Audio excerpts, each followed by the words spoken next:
안녕하세요. 빠지다의 DJ 민영입니다. 오늘은 연세가 높으신 70대 여성분이 사연을 보내주셨는데 정말 많은 삶을 살아오신 것 같아요. 이 사연을 한번 살펴보겠습니다. 안녕하세요. 저는 곧 23살이 되는데 70대를 향해 가는 식당을 운영하고 있는 여성입니다.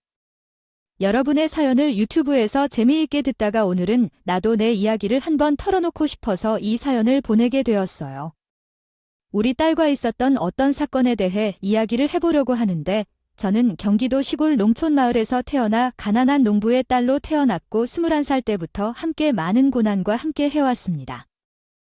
중매로 결혼하게 된 우리 남편도 우리 집과 형편이 비슷했어요. 그래서 저는 중학교까지만 잘 마치고 그 외에는 학교를 다니지 못했는데 이것이 한 측면에서는 나중에 후회할 수밖에 없었죠. 사실 후에 검정고시를 통해 고등학교 졸업장을 따내기는 했지만요. 시아버지 가문에서 전해지는 빚이 많아서 남편은 항상 새벽에 일어나서 어둡기 전까지 농사를 짓고 동네 일도 도맡아 했지만 빚은 이자가 붙어서 감당하기 어려웠죠. 그래서 저는 자랄 때까지 내 것을 가질 생각을 하지 못했어요. 언니들이 입던 옷을 주워 입고 언니들이 사용했던 물건들을 상속받았습니다. 그때는 남들도 당연히 언니들이 쓴 물건을 물려받고 또 화장실은 밖에 있는 것인 줄 알았죠. 그런데 결혼을 하고 아이를 학교에 보내보니 세상에는 참 돈 많은 사람도 많고 자기 자식을 위해 많은 것을 해주는 부모들도 많더군요. 저는 초등학교 입학식에 큰딸을 보내면서 예쁜 원피스를 입고 레이스 무릎 양말을 신고 온 아이들 틈에서 옆집에서 얻은 헐렁한 잔바를 입고 있는 제 딸을 보자 너무 마음이 아팠습니다. 가난이라는 것은 노력하면 극복할 수 있고 또 돈이라는 것도 형편에 맞게 아껴 쓰면 된다고 생각했는데 그러나 그런 생각이 들어도 어쩔 수 없었습니다. 어차피 우리 집은 가난했고 남편도 저도 형편이 나아질 확률은 없었어요. 그저 하루하루 열심히 일해서 빚을 늘리지 않도록 노력하는 것이 고작이었습니다. 저는 일남일녀를 두었는데 남들은 아들을 선호하던 시대였지만 저는 첫 아이였던 큰딸을 참 예쁘다고 했습니다. 어릴 때부터 어디를 가든 기뻐하며 따라다니며 칭찬을 받았고 삶이 힘들 때 언제나 저에게 힘을 주는 존재였습니다. 딸은 피부가 하얗고 큰 눈을 가지고 있었으며 가지런한 이목구비를 가졌기 때문에 어릴 때부터 예쁘다고 소문이 자자했습니다. 딸보다 2년 늦게 태어난 아들은 딸만큼 외모가 뛰어나진 않았지만 순하고 내 속을 썩이지 않는 다정한 구석이 있는 아들이었어요. 뭔가 두 아이의 성격은 아들과 딸이 바뀐 것 같았어요. 딸은 자라면서 외모 칭찬을 많이 받아서 항상 자신이 돋보이는데 그런지 커갈수록 우리 집 형편을 창피해해야 하는 것 같았어요. 급식비를 주었더니 그 돈으로 갈색으로 염색을 하고 오지 않나? 고등학교 때 배우 오디션을 보러 학교를 안 가기도 했죠. 어릴 때부터 남자친구를 사귀어 동네에서 안 좋은 소문이 돌기도 했죠. 그럴 때마다 저는 딸에게 엄마와 아빠가 더 챙겨주지 못해서 미안하단 말을 했지만 공부도 열심히 해야 한다고 말했어요. 딸을 계속 관리하는 게 좋겠네요. 타이르곤 하였다. 여자로서 험한 세상임을 잘 알고 있기 때문에 외모만으로 눈에 띄기만 하는 것이 모든 것이 좋은 것은 아니라는 생각이 들었어요. 딸은 나의 말은 듣기도 하듯 듣지도 않기도 하면서 나는 이 시골에서 벗어나 서울로 갈 것이라며 끊임없이 말했습니다. 그러던 중 드디어 딸의 고등학교 졸업식 날이 왔어요. 나는 딸이 고등학교에 다닐 때 가난으로 인해 저와 남편에게 많은 반항을 하고 그랬지만 이제 성인이 되었다는 생각에 나아질 것이라 믿고 진학을 통해 선택한 인근 지역의 4년제 대학에 헤더코드거 하였다. 마음을 가다듬기 위해 잘 다녀오라고 빌었습니다. 그리고 졸업식 당일 용기를 내어 딸이 간절히 가보고 싶어 했던 비싼 이탈리안 레스토랑에 가기로 남편과 계획을 세우게 되었죠. 그러나 학교로 찾아가 보니 아침에 곧 보자던 딸은 학교에 없었습니다. 같은 반 친구들에게 우리 미나는 어디 갔느냐고 물었지만 오늘 결석했다는 말뿐이었습니다. 부부는 계속해서 딸에게 전화를 걸었지만 전화기는 꺼져 있었습니다. 제가 혹시나 무슨 일이 생긴 것은 아닐까 너무 걱정이 돼서 파출소에 신고해야 할까 고려했지만 그날 저녁이 다 되어서야 한 통의 문자가 도착했습니다. 엄마, 아빠, 저는 아는 언니가 재워준다고 해서 버스를 타고 서울로 왔어요. 여기서 연예인이 되어서 큰 돈을 벌어서 갈 거예요. 건강하세요. 가끔 전화 드릴게요. 기가 막혔습니다. 딸은 그렇게 가출을 아닌 가출을 해버린 것이었어요. 작은 동네에서 사람들이 너무 예쁘다 하니 자신이 진짜 연예인이 될 얼굴인 줄 알고 아무 대책도 없었어요. 집에 돌아와서 나중에 보니 제가 가지고 있던 몇 안 되는 소중한 물건들이 사라졌더군요. 아마 그걸 팔아서 당장 쓸 돈을 마련하고 서울로 떠난 것 같았습니다. 폐물을 훔쳐 판 것에 화가 났지만 세상이 험한데요. 딸이 서울 어디 있는지도 모르는 것이 너무 걱정돼서 계속 딸에게 연락을 하고 메시지를 남겼습니다. 딸은 가끔 잘 있다며 걱정하지 말라는 문자를 보냈지만 전화는 아예 받지 않았어요. 그래서 1년이란 세월이 흘러 딸의 얼굴조차 보지 못했습니다. 세월이 흘러갈수록 도대체 어느 대학에 다니기로 했는지, 입학도 하지 않고 어디에서 무엇을 하고 있는지 걱정됐어요. 원래 딸은 고등학교를 졸업하고 집 근처의 4년제 대학에 입학할 준비를 하고 있었지만 딸이 그렇게 사라지자 우리 부부는 학교에 사정을 알리고 1학기에 등록금을 낸 채로 있습니다. 휴학을 신청한 채 몇 달을 놀다가 돌아와서 정신을 차리고 대학을 다니겠다는 마음이었지만 1년이 다 되어가도 딸은 한 번도 고향에 내려오지 않고 오던 문자도 점점 뜸해지는 상황입니다. 우리는 너무 답답하고 걱정해서 몇 번이고 무작정 딸이 얼마나 살고 있는지를 은평구 지역으로 가서 확인해보기로 했습니다. 언니와 함께 살고 있는 빌라들이 모여 있는 곳에 부동산에 가서 여자 둘이 산다고 말했던 집들을 찾아보면서 연예인을 꿈꾸고 있다는 이웃들의 이야기도 들을 수 있었습니다. 서울에서 김서방 찾기처럼 딸을 찾기 위해 서성거리며 헤매고 다녔었는데 그러던 중에요. 우연히 제 딸을 본 것 같다는 은평구에 살던 친척 언니의 전화를 받고 저는 동료로 달려갔어요. 그곳은 개천이 있었고 그 주변으로 빌라들이 가득한 동네였습니다. 무작정 그 인근을 돌아다니며 빌라들과 주변 편의점을 찾아가며 제 딸 사진을 들고 다녔습니다. 이 아이를 못 봤냐고 물어보았죠. 어느 한 편의점 사장님께서 비슷한 아가씨를 봤다고 하셨는데 머리가 노란색이었고 가끔 맥주를 사러 온다고 했습니다. 그래서 사장님에게 사례를 드릴 테니 그 아가씨가 오면 바로 제게 연락해달라고 부탁드리기도 했죠. 그리고 일주일 동안 은평구에 살던 친척 언니네 집에 염치불구하고 붙어 있었습니다. 다행히 나와 언니 둘 다 자녀를 키우는 입장에서 얼마나 속이 탈지 알겠다고 일주일 동안 딸을 찾을 수 있도록 도움을 줄 것이라고 이야기해 주었습니다. 언니의 손을 잡고 눈물을 흘렸습니다. 그렇게 일주일간 있기로 하고 머물렀던 셋째 날, 드디어 편의점 사장님으로부터 전화를 받았습니다. 급히 편의점 쪽으로 뛰어갔고 인근 골목을 두리번거리며 노란 머리를 찾았습니다. 빌라촌에는 여러 갈래 골목이 있어 길이 헷갈렸지만 최대한 먼 곳까지 사람의 모습을 찾아보려고 애썼던 그때였습니다. 제 눈에 노란 머리의 여자가 걸어가는 뒷모습이 보였습니다. 한겨울인데도 맨발에 슬리퍼를 신고 두꺼운 패딩을 입을 듯 둘둘 걸어가는 그 뒷모습은 약간 팔자다리를 걷던 딸의 걸음걸이와 닮아 있었어요. 저는 급하게 뛰어가며 딸의 이름을 불렀습니다. 미나야, 미나야. 순간 그 노란 머리의 여자가 힐끔 뒤를 돌아보더군요. 그 모습은 틀림없이 우리 미나였습니다.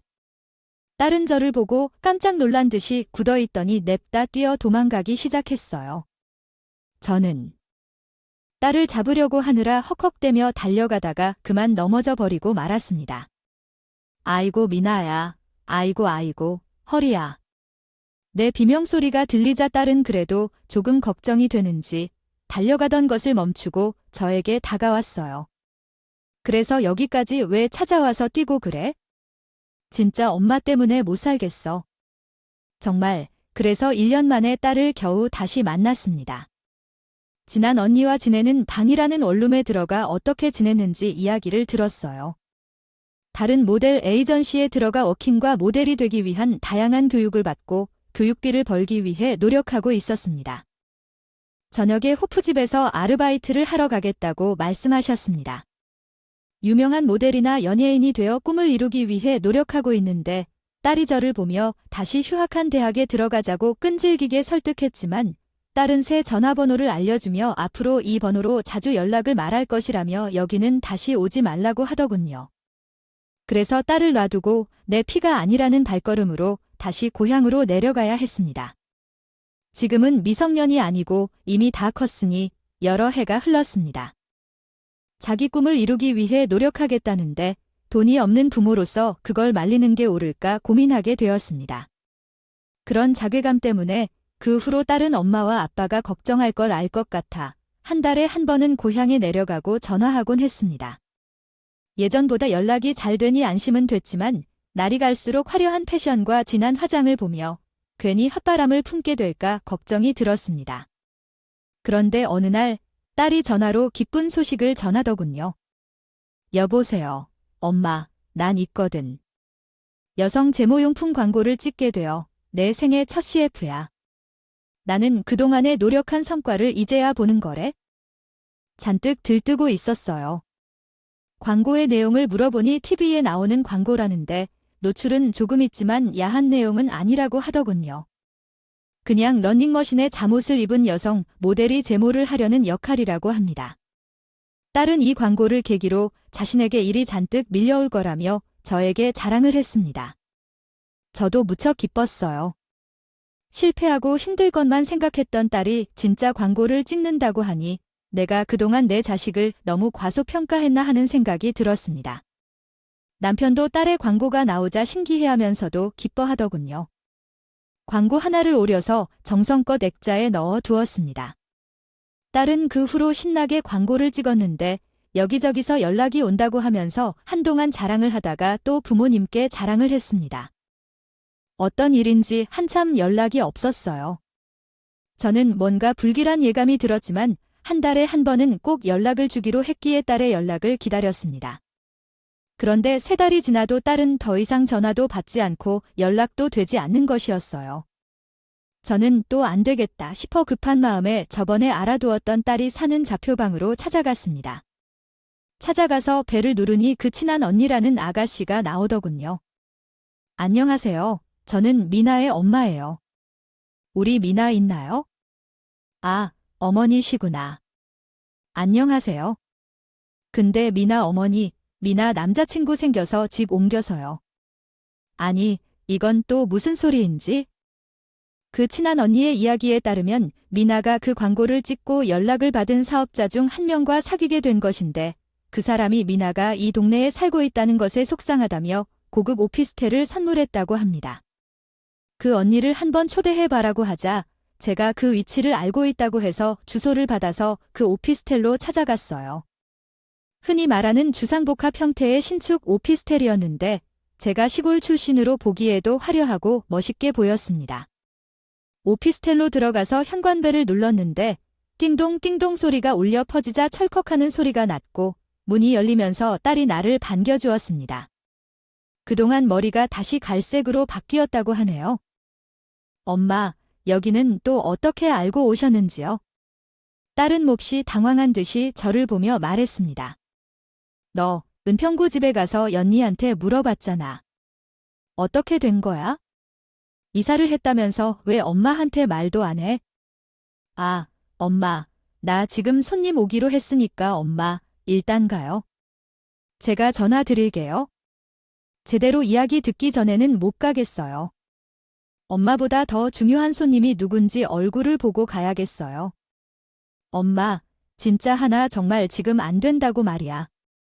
그러면 건물 1층에 카페가 있으니까 거기서 기다려주세요. 제가 볼 일 다 끝나면 내려갈 거예요. 저는 딸이 하도 떠벌리는 통에 얼떨결에 밀려나서 1층 카페에 가게 됐어요. 할 수밖에 없었습니다. 카페를 드나드는 사람들을 관찰하며 2시간 동안 기다렸습니다. 헐레벌떡 딸이 쫓아왔어요. 화장이 그동안 진해지고 있었어요. 나는 걱정스럽게 그 딸의 모습을 바라봤습니다. 엄마, 이제부터 내가 하는 말 잘 들어주세요. 이제부터 나 찾지 마세요. 라는 말을 딸이 갑자기 입에서 한 소리가 났습니다. 나는 무슨 말인지 궁금해하며 딸의 얼굴을 바라봤습니다. 딸은 약간 눈을 피한 뒤 말했습니다. 엄마, 나 결혼하고 싶은 사람이 생겼어요. 그런데 그 사람은 내가 기획사 프로필에 쓴 대로 부모님께 미국에. 저는 교수님인 줄 알아서 그래서 결혼식에 부모님 못 오신다고 하고 신랑네 식구들하고만 간단히 올릴 거예요. 저는 제 귀로 듣고도 귀를 의심했습니다. 도대체 내 딸이 지금 뭐라고 한 것인지 분간이 되지 않았습니다. 지금 우리 부모님을 부르지도 않고 식을 올릴 거라고 한 거 맞나요? 저는 기가 막혔습니다. 아니, 그게 무슨 말이에요? 왜 기획사 프로필에 미국에 계시는 부모를 만들어 연예인으로 속이는 일이니? 그리고 결혼식에 왜 우리가 못 가는데? 아, 진짜 엄마, 못 알아듣겠어요. 나 그 사람 빵빵한 가족들하고 거지같이 못 쓰는 엄마, 아빠하고 만나게 하고 싶지 않아요. 그냥 미국에 계시는 부모님 계시다고 놀래고 있어요. 결혼하고 싶다고요. 쪽팔린다고요. 저는 살게 내버려둬요. 거지같이 방금 제 귀로 들은 소리를 받아들이고 싶지 않았습니다. 그래서 다시 물어보려고 고개를 들었습니다. 제 눈에는 눈물이 고여 있었죠. 그런데 딸은 이미 자기가 할 말을 다 했다는 듯이 자리를 박차고 나가 버리더군요. 저는 다시 올라가 따질 힘도 남아있지 않고 그 자리에 앉아 하염없이 눈물을 쏟았습니다. 자식에게 버림받은 부모. 그것이 바로 제 신세였습니다. 아니, 아무리 그래도 나아지고 키워준 부모를 어떻게 부정하고 없는 셈 치겠다고 자기. 혼자 결혼해서 잘 살 것이라고 결정할 수 있는지 정말 이해가 되지 않았습니다. 그 길을 택하여 집으로 내려가고 나니 이제 우리 집에는 자식이 한 명도 없는 셈이라고 단호하게 말했어요. 딸의 소식은 더 이상 궁금해하지 않겠다고 말했고 그 애는 이제 우리 가족이 아니라고 말해야겠다고 남편과 아들에게 울면서 말했어요. 남편과 아들은 내가 이 정도로 하는 데에는 어떤 이유가 있겠지 싶었는지 그저 말없이 이해했어요. 그 후로 우리 가족은 미나 이야기를 아무도 꺼내지 않게 되었습니다. 그 후로 혼자 있을 때마다 딸이 나에게 거지 같다고 했던 그 순간을 수없이 떠올리며 혼자 가슴을 쥐어뜯으면서 울었습니다. 부모라면 어떤 일이 있어도 자식에게만은 떳떳하고 당당하고 싶은 것이 당연한데 이제 그런 소리까지 들어버렸으니 다시는 얼굴을 보고 싶지 않았습니다. 비록 딸의 말대로 우리 집은 가난했지만 그런 가정을 지키기 위해서 저와 남편은 매일 손발이 부르트도록 농사일을 하고 정말 열심히 일했습니다. 그런데 그런 노력을 다 무시하고 어떻게 돈이 없다는 이유만으로 그렇게 부모를 모른 척할 수가 있을까요? 정말 너무 서럽고 또 딸이 용서가 되질 않았습니다. 그리고 그렇게 마음에 큰 응어리를 진 채로도 시간은 무심하게 흘러가더군요. 어느덧 딸을 마음에서 떼어낸 지 5년이라는 시간이 흘렀습니다. 그동안 제 삶에도 큰 변화가 있었어요. 남편과 저는 시골에서 농사를 짓던 것을 정리하고 농사를 짓던 마을 인근에 사는 이웃 중에 도시에서 고깃집을 운영하시는 사장님이 계셨어요. 그분 밑으로 들어가 일을 하게 되었습니다. 한 살 한 살 먹을수록 농사일에 지친 저희는 이제는 식당에서 조금씩 배우며 소소하게 살고 싶다고 생각했거든요. 우리는 그곳에서 남편이 수들 관리하고 저는 주방에서 음식을 만드는데 도움을 주며 도시 생활을 시작했습니다. 사장님이 살만한 곳을 찾아주시고 일에 잘 적응하도록 도와주셔서 오히려 저희가 데이터 세트 체인지들. 농사 짓는 것보다 월급을 착착 모을 수 있었어요. 거기다가 그 가게는 봄철이 되면 길가의 벚꽃 가로수가 모두 흐드러지게 피어서 장관을 잃었기 때문에 야외 테이블에서 고기와 돼지 껍데기를 구워 먹는 손님이 많았습니다. 특히 가게의 돼지 껍데기는 가게 사장님만 하는 비법 소스에 담가주었다가 구워 먹었는데 간장 같기도 하고 참기름 같기도 한 그 소스의 비법을 알고 싶어하는 사람이 많았지만 사장님은 아무에게도 가르쳐주지 않았습니다. 사장님은 아내를 사별하고 혼자 대신 영감님이셨는데 자신이 직접 수백 번 수천 번의 과정을 거쳐서 개발한 돼지 껍데기 소스라며 아무에게도 그 비법을 알려주지 않을 것이라고 술을 드시면 이야기하시곤 했죠. 저희 부부는 웃으면서 그러며 영감님 죽을 때까지 혼자만 비밀로 간직하셔요 하면서 웃곤 했습니다. 그렇게 어디에서 어떻게 살고 있는지도 모를 다른 생각에 한 번씩 한숨 쉬는 것 빼고는 바쁘면서도 평온한 나날들이 흘러갔어요. 가게 오시는 단골 손님들과 이야기도 하고 가게 아르바이트생들을 자식처럼 챙겨주기도 하면서 남편과 저는 세월을 보냈습니다. 가게에서의 나날은 단조로우면서도 여러 사람들을 보는 재미가 있었어요. 그 중에서도 특히나 기억에 남는 부분이 있습니다. 손님이 있었는데 우리 가게에 혼자 오시던 아가씨 손님이었습니다. 항상 야구 모자를 푹 눌러 쓰고 와서는 돼지껍데기 1인분을 시켜 소주와 함께 먹곤 하는 모습이었어요. 밥도 삼겹살도 목살도 시키지 않고 어쩌다 보니 그 아가씨가 돈이 없는 것 같아서 기분이 안 좋아졌습니다. 그래서 원래 세트로 나가는 된장찌개를 주기도 하고 돼지껍데기 양도이 3인분을 주기도 해서 배부르게 먹고 가게를 떠나게 했습니다. 제 마음을 알아차린 것인지 그 아가씨는 꼭 다 먹고 나갈 때마다 저를 보고 인사를 꾸벅하고 나가곤 했어요. 사실 마음 한켠에는 제 딸과 나이가 비슷한 그 아가씨를 보면서 잊어야 했던 딸을 생각하기도 했습니다. 그렇게 호의를 베푼 것 같아요. 그렇게 없는 형편이지만 사람들과 어울리며 베풀고 살려고 노력하며 가게에서 일했던 짐이었어요. 한 5년 정도 되었어요. 벼랑간 정식하신 영감님이 하루아침에 쓰러지셨습니다. 병명은 바로 심근경색이었어요. 우리 부부는 깜짝 놀라 보호자 자격으로 영감님의 임종을 지키고 정성을 다해 장례를 모셨어요. 너무 황망한 죽음에 저도 한동안 정신을 못 차렸죠. 그런데 영감님이 돌아가신 후 변호사에게 연락이 왔어요. 영감님이 생전에 재산 정리에 관한 유언장을 써두셨다는 거예요. 이미 영감님이 돌아가셨는데 가게 명이며 이런 것들이 어떻게 되는지 모르는 저는 상속자가 나타나기를 기다렸는데 저희 부부는 이제 새 사장님이 오시겠구나 하면서 변호사분을 가게에 오시게 해서 말씀을 들었습니다. 안녕하세요, 변호사님. 재산은 결국 누가 물려받으신 거예요? 영감님. 먼 친척분이 받으셨어요. 저희는 이 가게에서 이제 월급을 누구에게 받을 수 있을까요? 가게를 운영할 수는 있는데요.